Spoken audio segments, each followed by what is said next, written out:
Comment un simple bout de papier a réussi à nous contrôler pour devenir notre priorité avec une statistique effrayante. 16%, c'est le nombre de jeunes qui veulent devenir millionnaires, soit 4% de plus que les autres générations, et pourtant derrière ce petit décalage se cache un changement sans précédent. Et évidemment, les êtres humains n'ont pas attendu l'an 2000 pour vouloir devenir riches. Mais depuis les dernières années, on a connu un changement radical sur notre comportement qui va certainement détruire ta vie et qui a déjà détruit la mienne. Tout a commencé en 2016, j'ai 14 ans à ce moment-là, et je tombe sur cette vidéo. Quels sont les 4 moyens principaux de gagner de l'argent sur internet avec un blog? Pour te redonner un peu de contexte, lui, c'est Olivier Roland, l'un des entrepreneurs les plus suivis sur YouTube à l'époque. Et moi, je suis un collégien qui ne sait pas encore ce qu'il veut faire de sa vie, et un peu comme tous les autres jeunes de mon âge, je consomme YouTube et les réseaux sociaux de manière totalement différente. Tu as certainement connu cette époque où tu utilisais Facebook uniquement pour partager à tes amis la soirée de la veille, Instagram que tu ne postais pas de photos si elle n'était pas prise par un photographe professionnel, ou même YouTube pour suivre uniquement tes humoristes préférés, mais malheureusement, tout cela a bien changé. Et c'est justement à ce moment-là que je commence à observer en fait un style de contenu qui va complètement révolutionner et changer les comportements des individus et de la société à tout jamais. Ce contenu, tu l'as certainement déjà regardé, c'est simplement le contenu lifestyle et encore pire, celui où on va exposer en fait nos possessions matérielles liées au business en ligne. Salut, c'est Théo, bienvenue dans cette nouvelle vidéo et aujourd'hui, j'aimerais vous répondre à une question, c'est comment devenir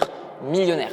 Évidemment, ce n'est pas nouveau, les êtres humains ont toujours voulu en fait exposer leur richesse et leur statut social via leur position, mais là c'était d'une manière bien différente. Lors de l'Empire romain, tu ne voyais pas l'argent circuler en abondance, et même dans les années 2000, hormis ton voisin que tu savais qu'il gagnait bien sa vie et de temps en temps au journal un jeune qui est devenu milliardaire, eh bien c'était quand même assez rare. Tu n'avais tout simplement pas de la richesse constamment sous les yeux pour en devenir une obsession et même créer des attentes irréalistes. À l'heure actuelle, si tu n'as pas une Rolex et un business qui fait plus de 1 million d'euros par mois avant tes 20 ans, eh bien désolé de te le dire, mais tu n'as pas réussi ta vie.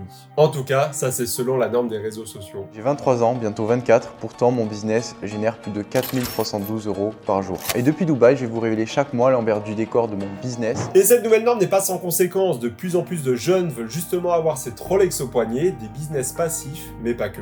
D'autres, comme moi qui avaient toujours eu l'envie de construire quelque chose sans savoir réellement quoi, avaient maintenant désormais une voie à suivre, mais surtout un jeu sans limite.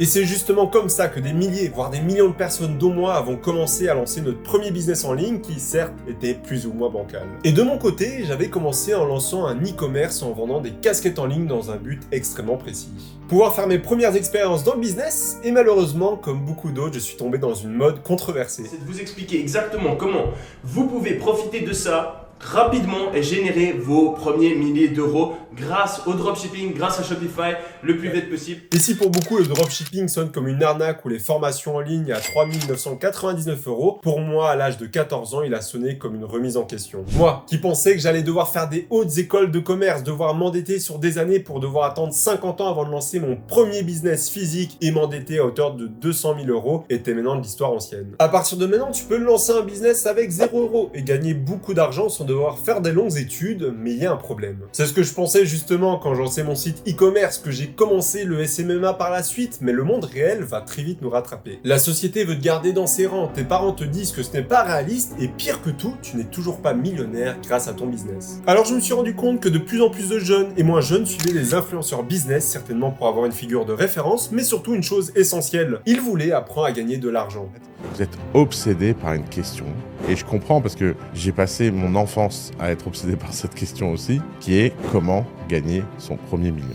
Nous étions des millions d'Harry Potter à la recherche de notre Dumbledore, celui qui nous guidera dans ce long périple. Sauf que durant ce voyage, j'ai remarqué une chose très intéressante, c'est qu'il y a 2 clans qui se sont créés. Non pas Gryffondor et Serpentard, mais 2 clans avec 2 mentors bien différents et des mentalités qui allaient les diviser encore aujourd'hui. D'un côté, on avait ceux qui suivaient évidemment Dumbledore. Ce sont simplement les personnes qui cherchaient à gagner un peu plus d'argent chaque mois en créant un petit business en parallèle de leurs études et leur travail. Et dans l'autre camp, mené par celui qu'on ne peut prononcer le nom, l'ambiance y était bien différente. Pourtant, la majorité des personnes ont choisi cette maison, y compris moi, malgré les risques qu'elle comportait. Et on peut y retrouver des influenceurs que tu connais déjà. On peut notamment citer Yomi Denzel, Théophile Hélier, Gary Vee ou encore Alec Henry. L'objectif est clair, si tu es dans ce camp, tu vas devoir complètement changer de vie et vivre uniquement pour ton business et essayer de gagner la compétition. Car si Dumbledore y partage le bien-être, l'équilibre de vie, et bien dans notre camp, on parle principalement de la hustle culture. Un terme américain pour désigner le travail acharné et parfois parfois poussé à l'extrême ou même en dérision, mais qui a eu pourtant raison de moi. C'est comme ça que j'ai fini par travailler en fait 9 heures par semaine, commencer à prendre des bains froids, commencer à méditer, marcher dehors, me lever à 5 heures du matin, enfin bref, tout le starter pack du développement personnel que tu vois sur YouTube, jusqu'au jour où j'ai tout remis en question. Il arrive un moment où je me suis simplement demandé, est-ce que j'ai eu tort? Cette question, je me la suis posée, je me la pose encore à l'heure actuelle pour tout te dire, et je pense enfin avoir trouvé une réponse à cette dernière. Évidemment, je ne peux parler que pour moi, mais je ne pense pas avoir eu tort, sachant que c'est quelque chose qui me passionne et qui me plaît réellement. Le gros problème, j'ai 21 ans, et donc tout le monde s'en fout de mon avis. Je suis majeur et vacciné, contrairement à ces personnes qui se font vivement critiquer ces derniers temps. Car en même temps que TikTok, une nouvelle tendance a émergé. Ce sont les nouveaux jeunes, et même très jeunes entrepreneurs qui partagent leur ambition sur Internet et qui ont choqué le Dans monde. ma journée, dans laquelle je travaille 14 heures par jour. Je suis actuellement lycéen et entrepreneur à plus de 15 000 € par mois. Salut l'armée.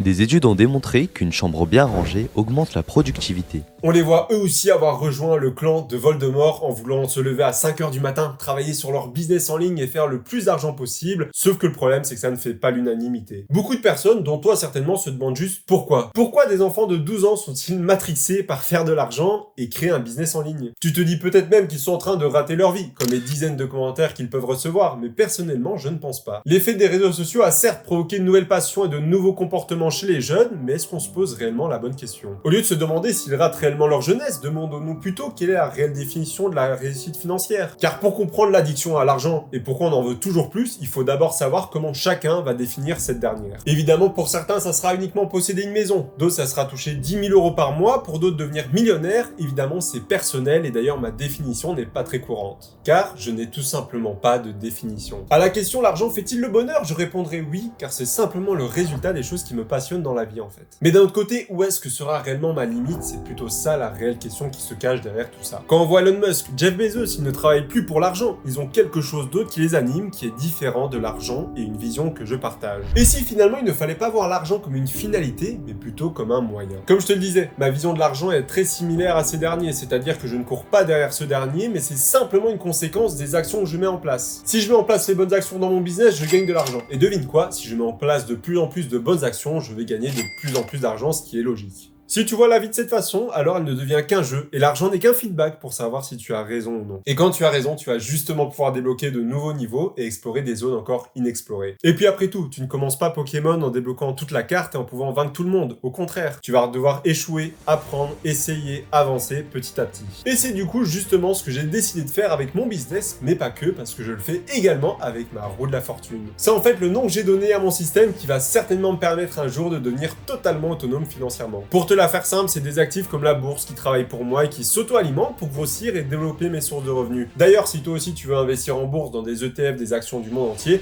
n'hésite pas à t'inscrire sur Trade Republic, c'est le premier lien en description. C'est un courtier fiable et très faible de coût qui va te permettre de commencer ton aventure également. Mais alors, comment est-ce qu'on va réellement gagner au jeu de l'argent si tout le monde a une fin différente? Premièrement, tu vas devoir évidemment comprendre tes motivations, ce qui te donne envie de commencer à jouer à ce jeu car ça va être essentiel. Si tu veux t'acheter une Lambo et commencer à partir à Dubaï, c'est totalement ok. Par contre, ne viens pas me dire demain que tu veux lancer la même carrière qu'Elon Musk car ça ne sera pas du tout compatible. Et si au contraire tu es comme moi, c'est-à-dire tu vois l'argent comme un moyen, eh bien tu seras surtout drivé en fait par les échecs et les réussites de ton business et de ta vie tout simplement. Et malheureusement, il sera assez compliqué de dire quand est-ce que tu auras fait assez d'argent. Finalement, ce n'est pas sur notre vision de l'argent que ce dernier a détruit notre génération selon moi, mais sur toute autre chose.